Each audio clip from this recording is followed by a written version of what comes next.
Hi friends, welcome to my channel. గుడికి వెళ్ళి రోహిణి మొదటి పెళ్లి గురించి గుండె పగిలే నిజాలను తెలుసుకున్న మౌనిక. నిజంగానే మౌనికకి రోహిణి నిజస్వరూపం తెలియబోతుందా? అసలు ఇదంతా ఎలా జరగబోతుందనేది ఈ వీడియోలో తెలుసుకుందాం. అంతకంటే ముందుగా ఇప్పటి వరకు మా వీడియోని లైక్ చేయకపోతే వెంటనే లైక్ చేసి మా ఛానల్ని సపోర్ట్ చేయండి. రాజేష్ దగ్గరికి వెళ్ళి మీనా రాజేష్ని డబ్బులు తీసుకోవద్దని చెప్పిందని బాలు అయితే ఆ నిజం తెలుసుకొని కోపంతో రగిలిపోతూ మీనాని టెర్రస్ మీదకి కోపంగా తీసుకొస్తాడు. అప్పుడే ఇక వాళ్ళ వెనకాలే ప్రభావతి కూడా వస్తుంది. ఇక ప్రభావతి వచ్చి వాళ్ళిద్దరూ గొడవ పడ్డం చూస్తూ ఉంటుంది. బాలు అయితే అసలు ఎవరు నువ్వు, ఎందుకు నువ్వు రాజేష్ దగ్గరికి వెళ్ళి డబ్బులు తీసుకోవద్దని చెప్పావు? అసలు నీకేం హక్కుంది? నువ్వు పువ్వులు అమ్మిన డబ్బులే కాదు, దాంట్లో నేను డ్రైవింగ్ చేసి నా కష్టార్జితం కూడా దాంట్లో వేశాను. ఆ ఉండిలో డబ్బులకి నాకు కూడా సంబంధం ఉంది కదా, నేను కూడా సంపాదించి దాంట్లో వేస్తున్నాను కదా. నువ్వు ఒక్కదానివే సంపాదించినట్టు ఎందుకు నువ్వు అలా మాట్లాడుతున్నావు అని అంటూ ఉంటాడు. బాలు అయితే నన్ను నలుగురిలో కూడా అవమానపరిచావు. రాజేష్ దగ్గరికి వెళ్ళి నువ్వెందుకు సలహాలు ఇస్తున్నావు? ఆడు ఖర్చు పెడతాడో ఏం చేసుకుంటాడో వాడిష్టం. అయినా వాళ్ళు వ్యక్తిగత విషయాల్లో నువ్వు జోక్యం చేసుకోవడానికి నీకు అసలు ఏమి హక్కుంది ఇక అని అడుగుతూ ఉంటే, అంటే మీ డబ్బు మీద నాకు ఎటువంటి అర్హత లేదా? దాని గురించి నేను ఎవరితో కూడా మాట్లాడకూడదా అని అంటూ ఉంటుంది మీనా. అప్పుడే ఇక ప్రభావతి అయితే వచ్చి, ఏంటే అయినా నిన్ను నెత్తిని పెట్టుకున్నాడు కదా, ఆ మాత్రం వీడికి ఉండాలే. నువ్వొక్కదానివే కష్టార్జితం చేసి అంతా కూడా పాటుపడుతున్నట్టు ఎలా మాట్లాడుతున్నావే? అయినా వాడి డబ్బులు వాడిష్టం, వాడు ఏదైనా చేసుకుంటాడు, అడిగే హక్కు నీకు లేదు. ఎవరు నువ్వు అడగడానికి అసలు అని ప్రభావతి అయితే అంటూ ఉంటుంది. నేను ఆయన భార్యని, ఆయన ఏం చేస్తున్నారో అన్నీ కూడా అడిగే నా హక్కు నాకుంది అని అంటూ ఉంటే, ఏంట్రా నీ భార్య అలా మాట్లాడుతుంటే నువ్వు నీ భార్యని ఇంకా సపోర్ట్ చేసి మాట్లాడతావా అని అడుగుతూ ఉంటే, అప్పుడే ఇక అంటూ ఉంటాడు బాలు అయితే, వాడికి డబ్బులు ఎలా ఇవ్వాలో నాకు బాగా తెలుసు. ఈసారి మాత్రం నువ్వు పైన రూమ్ కట్టిస్తాను అని అలాంటి శబదాలు మాత్రం చెయ్యొద్దు అని అంటూ ఉంటాడు బాలు. అప్పుడే మీనా అయితే, కొడుకులిద్దరితో పాటు మనకు కూడా ఒక గదిని కట్టిస్తే అప్పుడు కూడా నేను శబదాలు చేసేదాన్ని కాదు. మిగతా కొడుకులిద్దరినీ కూడా ఒకలాగా, మిమ్మల్ని ఒకలాగా చూసే ఈ ఇంట్లో మీరు భరిస్తూ ఉన్నారు, నన్ను కూడా భరించమంటున్నారు. ఈవిడ గారు ఇప్పుడు వచ్చి నేను మిమ్మల్ని ఎదిరిస్తున్నానని తెగ రెచ్చిపోతున్నారు. మరి మీ గురించి ఎందుకు ఆలోచించరు? పెళ్ళైన వాళ్ళు, కొత్తగా పెళ్ళైన జంట హాల్లో పడుకుంటే మరి ఇవిడికేమీ నొప్పి రావడం లేదా? అదే మనోజో రవియో పడుకుంటే మాత్రం అల్లాడిపోతారు అని అంటూ ఉంటుంది మీనా. అప్పుడు ఇక ప్రభావతి అయితే, ఏంటే తెగ రెచ్చిపోతున్నావు? వాళ్ళు కోటీశ్వర్ల ఇంటి నుంచి వచ్చారు, నువ్వు పూలు అమ్ముకునే వాళ్ళ ఇంటి నుంచి వచ్చావు అని అంటూ ఉంటుంది ప్రభావతి. కోటీశ్వర్ల ఇంటి నుంచి వచ్చారే కానీ ఏం తీసుకొచ్చారు మీకు? కోట్లు తీసుకొచ్చి మీ ఒళ్ళో కుమ్మరించారా? లేదు కదా. కనీసం ఇంట్లో ఖర్చులు ఇవ్వడానికి కూడా రోహిణి మనోజ్ ఆలోచిస్తారు, అది మీకు తెలియడం లేదు అని అంటూ ఉంటుంది మీనా. అయితే మీలాంటి తల్లిని నేను ఈ ప్రపంచంలో ఎక్కడా చూసుండను, ఇలాంటి తల్లి ఎవరికి ఉండను కూడా ఉండదు అని చెప్తూ ఉంటుంది మీనా. ఏంట్రా అంతలా మాట్లాడుతుంటే ఏమి మాట్లాడవు అని అడుగుతూ ఉంటుంది ప్రభావతి బాలుని. మీ ముందు మీ ఆయన ఏమన్నా నోరెత్తుతారా? మావయ్య గారు మీరు చేసే ప్రతి తప్పుని కూడా ఏమీ అనగలేకుండా మౌనంగానే ఉంటారు కదా. అంటే మామయ్య గారు సంపాదించే ప్రతి రూపాయి మీద మీకు హక్కు ఉందంటారు, మరి నా భర్త సంపాదించే ప్రతి రూపాయి మీద నాకు హక్కు ఉండదా? ఒక భార్య స్థానంలో ఉండి నేనేమి ఆలోచించానో ఆలోచించండి, అంతేలే. మావయ్య గారు మీరేం చేసినా మాట్లాడరు కదా, మీ వెనకాలే తిరుగుతూ ఉంటారు అని అంటూ ఉంటుంది మీనా. ఇంకొక మాట మా నాన్న గురించి మాట్లాడవంటే మర్యాదగా ఉండదు అని అంటూ బాలు అయితే అక్కడి నుంచి కోపంగా అయితే వెళ్ళిపోతాడు. ఏం చూసుకునే నీకు అంత పగరు, నన్ను అన్ని మాటలు అంటావా అని అంటూ ఉంటుంది ప్రభావతి. మీరు నన్ను అన్ని మాటలు అంటున్నారు, మరి మీకు ఏం చూసుకొని పగరు అని అంటూ ఉంటుంది మీనా. నాకు కూడా ఎదురెదురు సమాధానం చెప్పడం వచ్చు, కానీ అత్తగారని హోదాలో ఉండిపోయారు కాబట్టి, నేను అత్తగారని మిమ్మల్ని గౌరవిస్తున్నాను కాబట్టి ఇన్ని రోజులు కూడా మాట్లాడలేదు. కానీ మొగుడు బెల్లం విషయంలో మధ్యలో వచ్చి జోక్యం చేసుకుంటున్నారు చూడు, అసలు మీకు బుద్ధి ఉందా లేదా అని నాకు కూడా డౌట్గానే ఉంది అని మీనా అయితే ఊహించని షాక్ ఇచ్చేస్తుంది. ప్రభావతికి.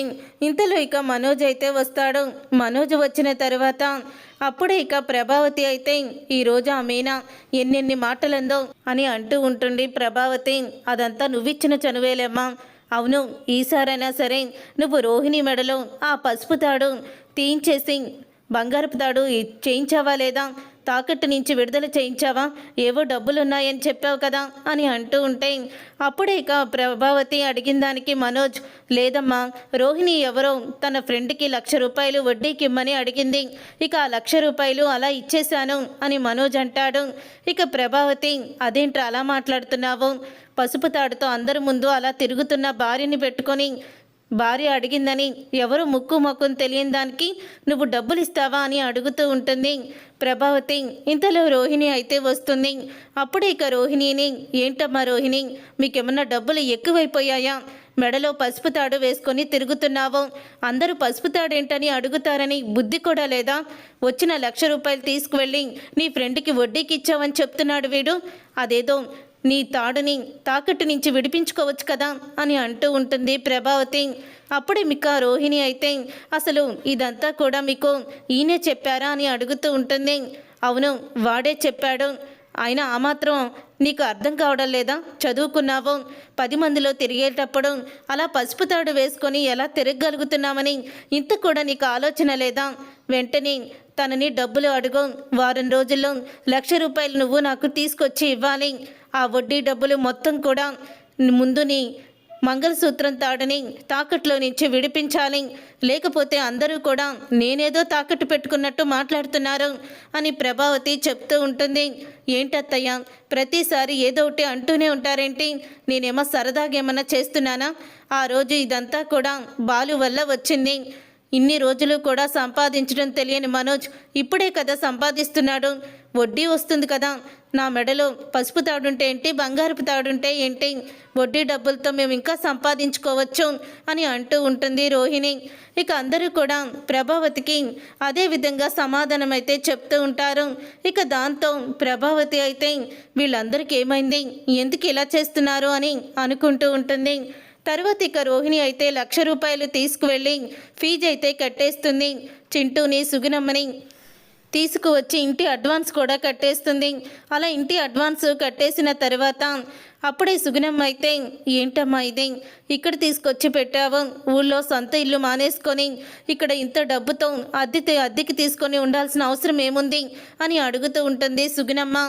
ఏముందా, మొన్న చూడు ఏం జరిగిందో, కళ్ళు తిరిగి పడిపోయావని ఫోన్ వస్తే అంత దూరం కూడా నేను పనులన్నీ మానేసుకొని రావాల్సి వచ్చింది. చింటూ కూడా దగ్గరుంటే స్కూల్కి అన్నీ కూడా బాగుంటుందని ఇక్కడ తీసుకున్నాను అని చెప్తూ ఉంటుంది రోహిణి.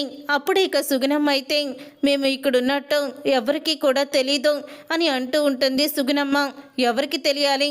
ఎవరికి తెలియదంటే మీనా బాలుకి తెలియాలా?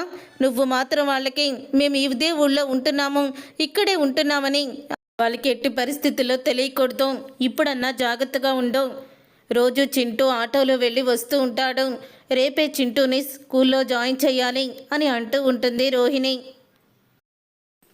అప్పుడే ఇక సుగుణమ్మ అయితే రేపు గుడికి వెళ్ళి అటు నుంచి అటు మనం స్కూల్కి వెళ్దాము అని అంటూ ఉంటుంది. సుగుణమ్మ, గుడికి ఏమీ వెళ్ళాల్సిన అవసరం లేదమ్మా అని అంటూ ఉంటుంది రోహిణి.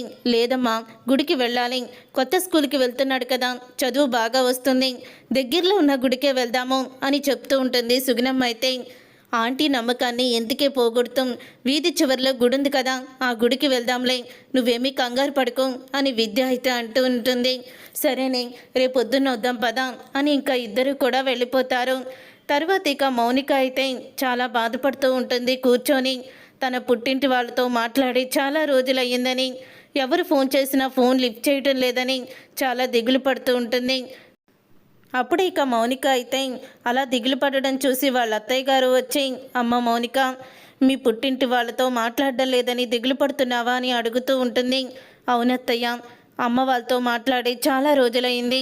మరి వాళ్ళన్నా నీ దగ్గరికి ఎందుకు రావడం లేదో, అసలు మా అమ్మ ఎందుకు ఫోన్ చేయడం లేదని వచ్చి అడగాలని వాళ్ళకి అనిపించలేదా అని అడుగుతూ ఉంటే, ఏం చేద్దాం అత్తయ్య, అక్కడ ఏం జరుగుతుందో కూడా తెలీదు, వాళ్ళు ఎలా ఉన్నారో కూడా నాకు తెలియడం లేదు, ఇంకా ఆయన ఫోన్ చేయొద్దన్నారని నేను ఎవ్వరికీ కూడా ఫోన్ చేయడం లేదు, మాట్లాడడం లేదు.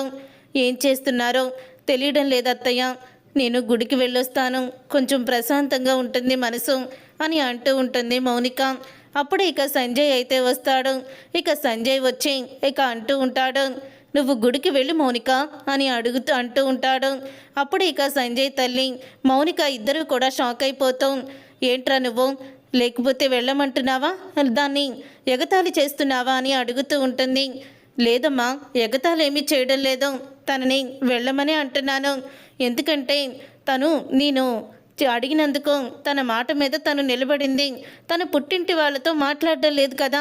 సరే అయితే ఇప్పుడు గుడికి వెళ్తానంటుంది, ఒప్పుకోకపోతే బాగోదు కదా, అందుకే వెళ్ళమంటున్నాను అని చెప్తూ ఉంటాడు సంజయ్. గుడికి వెళ్ళిన తర్వాత నేను నిన్ను సంతోషంగా చూస్తున్నాను, నువ్వు అడిగింది చేస్తున్నానని మనసులో పెట్టుకొని వాళ్ళతో ఫోన్లో మొదలు పెట్టావనుకో, అప్పుడు చెప్తాను నీ సంగతి అని అంటూ ఉంటాడు సంజయ్. లేదండి, నేను వాళ్ళతో మాట్లాడనని ఇన్ని రోజులు కూడా మాట్లాడలేదు కదా, అలాగే వాళ్ళు గుడిలో కనిపించినా సరే తలదించుకొని వచ్చేస్తాను తప్ప వాళ్ళతో ఒక్క మాట కూడా నేను మాట్లాడను అని అంటూ ఉంటుంది మౌనిక. సరే వెళ్ళిరా, నీ మీద నాకు నమ్మకం ఉందిలే అని అంటూ ఉంటుంది. రోహిణి, సుగుణమ్మ, విద్య, చింటూ నలుగురు కూడా గుడికైతే వస్తారు. అలా గుడికి వచ్చిన తర్వాత ఇక గుడిలో అయితే చింటూ పేరున పూజ కూడా చేస్తారు. చేసి చింటూకి పుస్తకం, పలక అన్నీ కూడా ఇస్తారు. అప్పుడు ఇక అంటూ ఉంటుంది రోహిణి అయితే, చూడు చింటూ, నీకోసం నేను చాలా కష్టపడుతున్నాను, అలాగే నీకోసం నేను అన్నీ కూడా కొన్నాను అని అంటూ ఉంటుంది రోహిణి. కాబట్టి అల్లరి చేయకుండా బాగా చదువుకొని నువ్వు పెద్ద ఆఫీసర్వి అవ్వాలి అని చెప్తూ ఉంటే, సరేనమ్మా అలాగే చేస్తాను అని అంటూ ఉంటాడు. నువ్వు కూడా మాతో పాటు ఆ ఇంట్లోనే ఉండొచ్చు కదమ్మా అని అడుగుతూ ఉంటాడు చింటూ. అప్పుడు ఇక రోహిణి అయితే, ఇంకా ఎన్నో రోజులు కాదమ్మా, నిన్ను నాతోనే ఉంచుకుంటాను అని అంటూ ఉంటుంది రోహిణి. అప్పుడు ఇక మౌనిక అయితే చింటూతో మాట్లాడుతూ ఉన్న రోహిణిని అయితే చూస్తుంది. రోహిణి వదిన, తను కూడా గుడికి వచ్చింది, వెళ్ళి మాట్లాడదామంటేనేమో మాట్లాడనివ్వరు, ఆయనకి మాట ఇచ్చొచ్చాను కదా మాట్లాడను అని చూస్తూ ఉంటుంది. అసలు రోహిణి వదిన దగ్గర ఉన్న అబ్బాయి ఎవరు, వీళ్ళ నిశ్చితార్థానికో ఎప్పుడో చూశాను వీళ్ళని, బాలు అన్నయ్య తీసుకువచ్చాడు, మరి వీళ్ళని తీసుకొని వదిన గుడికొచ్చిందేంటి అని అనుకుంటూ ఉంటుంది మౌనిక. ఇంతలో చింటూ అయితే గుడిలో ఇప్పుడే వస్తాను, అక్కడ ఆడుకుంటున్నారు పిల్లలు అంటూ వెళ్తాడు. ఇంకా సుగుణమ్మ అయితే, చూసావా వాడు ఎంత ఆనందపడుతున్నాడో అని అంటూ ఉంటుంది సుగుణమ్మ. త్వరగా మీ ఇంట్లో వాళ్ళకి నీ మొదటి పెళ్లి గురించి, చింటూ నీ కన్న కొడుకని, నువ్వు కోటీశ్వరాలువి కాదని, కేవలం పెళ్లి చేసుకోవడానికి నువ్వు కోటీశ్వర్లను అంటూ అబద్ధం చెప్పావని చెప్పేవమ్మా.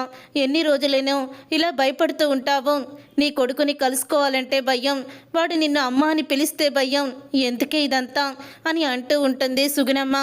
అప్పుడు ఇక రోహిణి అయితే, ఎన్నిసార్లు చెప్పినా నీకు అర్థం కాదమ్మా, మా అత్తగారు నన్ను కోటీశ్వరాలు అంటేనే కోడలుగా చేసుకుంది, అలాగే మనోజ్ కూడా నేను తన దగ్గర ఎటువంటి రహస్యాన్ని దాచిపెట్టనని, ఎప్పుడూ కూడా తన దగ్గర నేను అబద్ధం చెప్పనని నా మీద ఎంతో నమ్మకంగా ఉంటాడు. కానీ ఇప్పటి వరకు నేను చెప్పినవన్నీ అబద్ధాలే, నీ చేసిందంతా మోసమని తెలిస్తే అత్తయ్య మనోజ్ ఇద్దరు కూడా నన్ను అసహించుకుంటారు, ఆ ఇంట్లో నుంచి నన్ను బయటికి గెంటేస్తారు. కానీ ఇదంతా జరగకూడకుండా ఉండాలంటే వాళ్ళని మెంటల్గా ప్రిపేర్ చేయాలి, అదే ఆలోచిస్తున్నాను. చింటూని ఆ ఇంట్లోకి తీసుకువెళ్ళాలి, ఆ తర్వాత చింటూ మీద మనోజ్కి ప్రేమ కలిగేలా చేయాలి, అప్పటి వరకు చింటూ నా కన్న కొడుకని నేను నిజం చెప్పను అని రోహిణి అయితే అంటూ ఉంటుంది. మా అత్తయ్య గారు నన్ను ప్రతిసారి కోటీశ్వరాలు అని అంటూ ఉంటే, అసలు నాకు తండ్రే లేడు, కోట్లే లేవు, అయినా అబద్ధం చెప్పి బ్రతికేస్తున్నాను, సంవత్సరంన్నర నుంచి పడుతున్నాను. ఇంకా మిగతా రోజుల్లో కూడా నేను ముందు వచ్చే రోజుల్లో నిజాన్ని ఎప్పుడోకప్పుడు బయట పెడతాను అంటాం. ఇక తన నోటితోనే తన చేసిన మోసాన్ని, ఆడుతున్న నాటకాన్ని ఇక బయట పెడుతుంది రోహిణి. సుగుణమ్మ మాటలు వినై మౌనిక అయితే షాక్ అయిపోతూ ఉంటుంది. మౌనిక షాక్ అయిపోతూ, అంటే రోహిణి వదిన ఆడేదంతా కూడా అబద్ధమే, చెప్పేదంతా కూడా అబద్ధమే, చేసేదంతా మోసమే, రోహిణి వదిన ఇలా చేస్తుందని అనుకోలేదు. రోహిణి వదిన కోటీశ్వరాలని అమ్మ మీనా వదిన్ని చిన్న చూపు చూస్తుంది. ఇప్పుడు శృతి కూడా కోటీశ్వరాలే, కానీ శృతి నిజంగానే కోటీశ్వరాలు.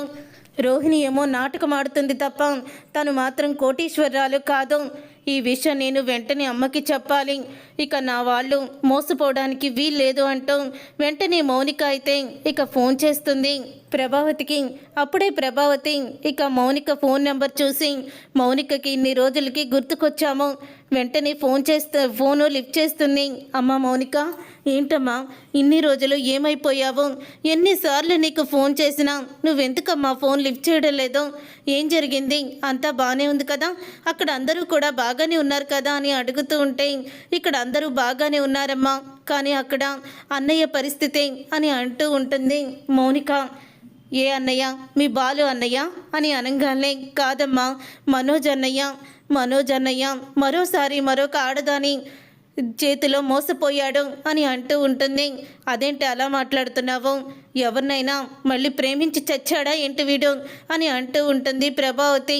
కాదమ్మా, రోహిణి వదిన చేతిలోని అన్నయ్య నువ్వు కూడా మోసపోయారు అని అంటూ ఉంటుంది మౌనిక. మేమిద్దరం మోసపోవడం ఏంటి అని ప్రభావతి అడగడంతో, అవునమ్మా మీ ఇద్దరు కూడా మోసపోయారు. ఎందుకో తెలుసా? వదిన కోటీశ్వరరాలు కాదు, పైపెచ్చు కోటీశ్వరరాలు కాకపోయినా ఏదో ఒకలాగా అన్నయ్య తనని ఏలుకుంటాడు. తను అసలు కోటీశ్వరులు కాదు. అలాగని మొదటి పెళ్ళి కూడా మనోజ్ అన్నయ్యతో కాదు. ఆల్రెడీ రోహిణికి పెళ్ళయింది, ఒక బాబు కూడా ఉన్నాడు. ఆ రోజు నిశ్చితార్థం రోజు బాలు అన్నయ్య ఒక పెద్దవాడిని ఒక పిల్లాడిని తీసుకువచ్చాడు. ఆ పిల్లాడు ఆ రోజు రోహిణి వదిన దగ్గరికి వెళ్ళి అత్త అంటూ దగ్గరికి వెళ్ళాడు. నీకు గుర్తుందా? ఆ పిల్లాడు ఎవరో కాదమ్మా, రోహిణి వదిన సొంత కొడుకు అనే నిజాల్ని బయట పెడుతుంది మౌనిక. అయితే నిజమమ్మా, నేను గుడికి వెళ్ళి చూసేసరికి వీళ్ళు నలుగురు కూడా మాట్లాడుకుంటున్నారు. కావాల్సింటే నీకు నేను చూడు వీడియోని పంపిస్తాను అని వీడియోని పంపిస్తుంది. ఇక వీడియోని చూసి షాక్ అయిపోతూ ఉంటుంది ప్రభావతి. అయితే అమ్మ, నాన్నకి విషయం తెలియనివ్వకు, మనోజ్ అన్నయ్య కూడా తట్టుకోలేడు, మన ఇంటి పరువు తీయాలని ఇదంతా చేస్తుంది అంటూ కోపంతో రగిలిపోతూ ఉంటుంది మౌనిక. ఇన్ని రోజులు కూడా దేవత లాంటి మీనా వదిన్ని నోటుకొచ్చినట్లు తిట్టుకున్నావు. రోహిణి వదిన కోటీశ్వరరాలని నెత్తిన పెట్టుకున్నావు. ఈరోజు రోహిణి వదిన ఏం చేసిందో చూసావు కదా అని అంటూ నిజాన్ని బయట పెడుతుంది. ఇక అది విని ఒక్కసారి కుప్పకూలిపోతుంది ప్రభావతి. కుప్పకూలిపోయి, రోహిణి ఇంత మోసం చేస్తుందా? అసలు ఎందుకు ఇంత మోసం చేయాలని రోహిణికి అనిపించింది అంటూ, రోహిణి వచ్చిన తర్వాత దాని సంగతి తేలుస్తాను, దాన్ని మెడపట్టుకొని బయటికి గెంటేస్తాను అని కోపంతో రగిలిపోతూ ఉంటుంది ప్రభావతి. చూసారుగా ఫ్రెండ్స్, రాబోయే కథలో ఖచ్చితంగా ఇలాగే జరగబోతుంది. మరి ఇలాగే జరగాలని మీరైతే కోరుకుంటున్నారా? అయితే వీడియోని తప్పకుండా లైక్ చేసి ఛానల్ని సబ్స్క్రైబ్ చేసుకొని పక్కనే ఉన్న గంట సింబల్పై ఆల్ అని క్లిక్ చేయండి. అప్పుడే మేము పెట్టే ప్రతి వీడియో మీరు మిస్ కాకుండా చూసేవచ్చు.